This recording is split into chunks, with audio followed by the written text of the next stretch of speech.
আল্লাহ যখন যা করে বান্দার ভালোর জন্য করে। হয়তো প্রথমের দিকে আমরা সেটা বুঝতে পারি না, কিন্তু সময়ের পরিক্রমায় যখন বাস্তবতা নিয়ে সামনে আসে, দিন শেষে আমরা বলতে বাধ্য হই আসলেই ওই দিন ওই ঘটনাটা হওয়াতে ভালোই হয়েছে। আল্লাহ কখনো বান্দার ক্ষতি চাই না। আল্লাহ যদি ক্ষতি চাইতেন সকালের নামাজ না পড়ার কারণে কান্না করে দিতে পারতেন, যদি আল্লাহ ক্ষতি চাইতেন দুপুরে নামাজ না পড়ার কারণে ল্যাংড়া করে দিতে পারতেন। আল্লাহ সেটা চান না। আল্লাহ চাই বান্দার সব সময় ভালা। আর মা তো দেখেন জন্ম দেওয়ার কারণে সন্তানের অপরাধ করার পরও মা সন্তানের প্রতি কতই ভালোবাসা, কতই মায়া, বাবার কাছ থেকে সন্তানের পিঠকে বাঁচাই ফেলছে, এরকম হাজারো মা আছে ওই মায়ের জন্য।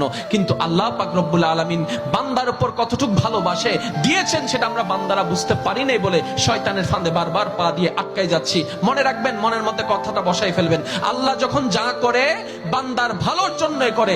একদিন না একদিন সেই ভালোটা আপনার বিবেকে এবং মনে প্রমাণ হয়ে সামনে চলে আসবে।